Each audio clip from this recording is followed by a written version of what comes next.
Yeah. So first off, you would agree with me that before now, the remittance inflow, even the figure we have, does not really reflect the true remittance inflow number because most of this inflow comes in through the unofficial channels that are not recorded and not able to be captured.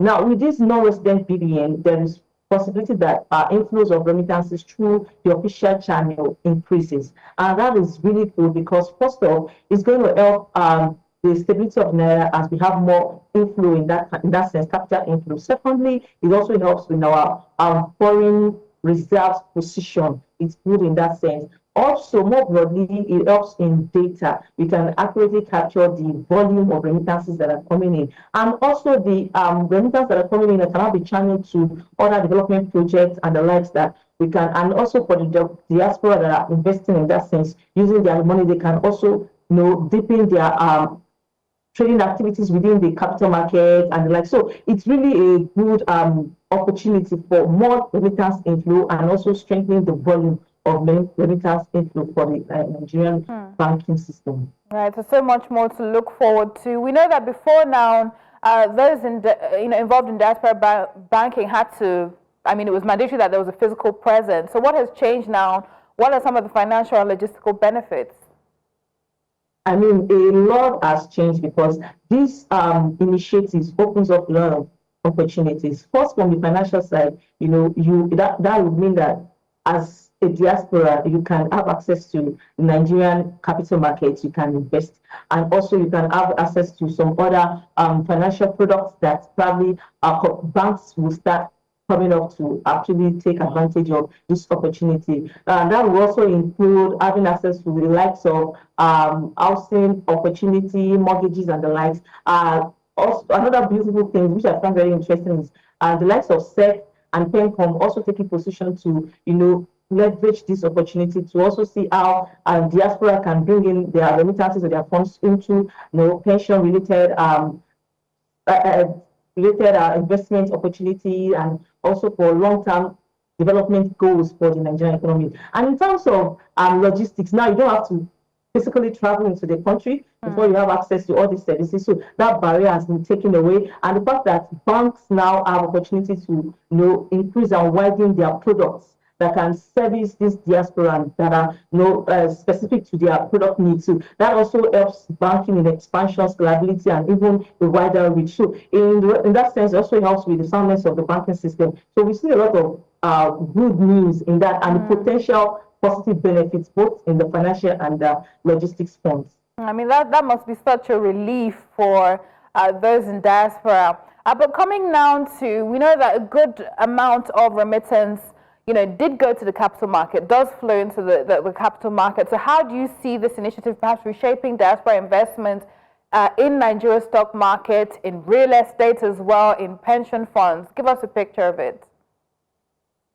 Yes, so, like I said, with this now, there could be custom-made investment opportunities that resonates with diasporans, that resonates with some of their investment needs. And that would depend because now with this non-resident BVN, they have access to the capital, more access to the capital market. Another important thing that I also want to mention is that this opportunity provides the opportunity to also cover those I can classify as the non-banked diasporas, those that are unable to have access to Nigerian bank services. Now with this, they can open an account and also take advantage of that. So we can have stuff like, we have stuff like what we call those investments opportunities that are related to their common needs, unlike the typical investment. And also government bond can be done in a way that it suits what they really want. That's the diaspora. And the only thing here is that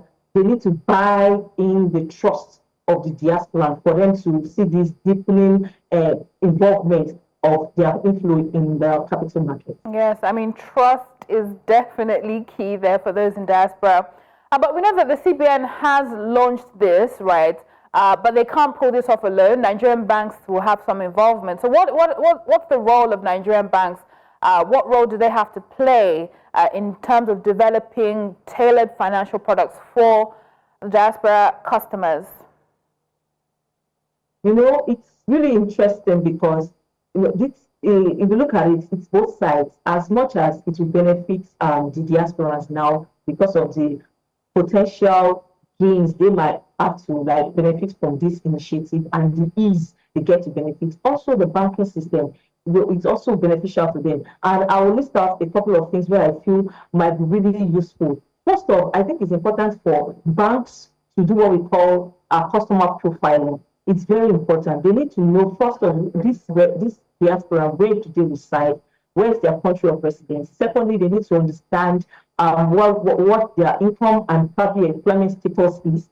That would help in developing products that are relevant to their needs. Another thing that is important is also to weigh in to see what their risk appetites are. So a survey would be able to give that information, also to check what their financial or investment preferences are. These are very important. Also, they need to build trust. When I mentioned earlier that trust is important, I believe diasporans generally, they have the way they perceive the Nigerian banking system. They have their opinion formed already based off of experiences in the past about the way Nigerian banks operate themselves, operate their transaction and the likes. So that would be an impeding hindrance to the penetration into this possible segment. So they need to probably engage more with associations of diasporans across different countries, or also even have what we can call engagement dialogue or even discussions with them, just to first of understand what their needs are, and secondly, create products that suit that. And it's very important for trust, because for me to give you my money, I must be sure that it's safe with you, right? And lastly, another important thing, which I mentioned earlier, is also designing, I'll use one innovative remittances or remittances system. Now they are competing with commercial banks will start competing with the likes of Western Union, who has been around for a while and have footprints across different countries. So it's important that they are innovative in their approach so that it can be probably more cost effective, probably cheaper to send money to commercial banks in Nigeria, and the incentive will be higher than using the conventional method. So those are the things that the banks need to do also to tap into these potential markets that this policy and initiative is opening for them. So there's the KYC angle of it, right, that the banks need to do. You kind of answered my next question, because NIDCOM reports 17 million Nigerians in diaspora. This new initiative launched by the CBN has opened up, the door and interest of these diasporans, right? Are the Nigerian financial institutions prepared for this influx of, new digital diaspora users? Are they ready? So, if you look at the way the banking system is currently, they already have some advantages. But of course, there are still a few things that they need to do to fully maximize the potential of this opportunity for them. And first of all, the fact that most banks already have a digital platform, already have a digital banking system and the likes. So that already makes it easy for diaspora to transact and be able to do that. And secondly, the fact that the verification process is in real time, that also is very good, and that poses an advantage in that sense. And the fact that they already have this, they have the support of the likes of NRBVN and the likes. But for the downside or the risk, or what I would say, I'm not sure how the banking sector is prepared for, is first of the issue with cybersecurity. And that I call the elephant in the room. The reason why I say so is because I feel like before now, banks still have cyber security threats and breaches and risks already. Now, if we now widen for them to cater to diaspora, are we sure the current cyber threat protocols and the likes that they have, are we sure it's able to deal with that? So they might want to upgrade, in terms of their threats, analytics and the like. They might want to upgrade and be sure they're able to handle that. And secondly, which I feel also is very important, is for banks to look at financial products that are very relevant to the need of the diasporans. That's very important. They cannot assume that what they have on ground is enough. So they have to start innovatively think of what they can actually bring that would want to convince them not to invest in the economy that they are domiciled or they are resident in. Another thing that I feel that is very important again for the banking system to look at is the issue with networking. You know, I have personally had experience of going to bank and they tell us they have downtime, not because of service providers or but their own banking issue have downtime. That's not good. It's not a good look for our like for diasporans who want to probably transact on the spot and like it's not a good look. So they might want to work on that to see if they are able, to handle all those. Then the last thing that I feel is also very important for the banking system that they need to do is also to find a way of harmonizing the different, the way each bank will onboard their customers will be different. But there should be a way to harmonize that so that in terms of policy area and in terms of banking user-friendly approach, it's easier for the diaspora to interact with some of the opportunities that they have, either into maybe government bonds or even to the capital markets or even housing opportunity, whatever it is. It has to be user-friendly and has to be a sort of streamlined approach across banks that makes it easier. Yes. So much that still remains to be done by these banks. You've mentioned a lot of innovation, strengthening cybersecurity, and as you have pointed out, they're competing with the likes, or they will be competing with the likes of Western Union. Countries that have developed a strong diaspora model are India and Pakistan. Do you see this new system truly attracting significant foreign currency as those other models have done in India and Pakistan and other countries? The interesting thing about if we look at the model adopted by India and Pakistan, very similar, and Pakistan is very similar model. And what they did was beyond giving access, what we call regulatory access to banking services. They did beyond that. They also did what we call a proactive government regulatory environment. There was also more digital access. They also built trust, which I mentioned earlier, and I feel those are the things that we might need to see in the coming days to actually fully unleash this.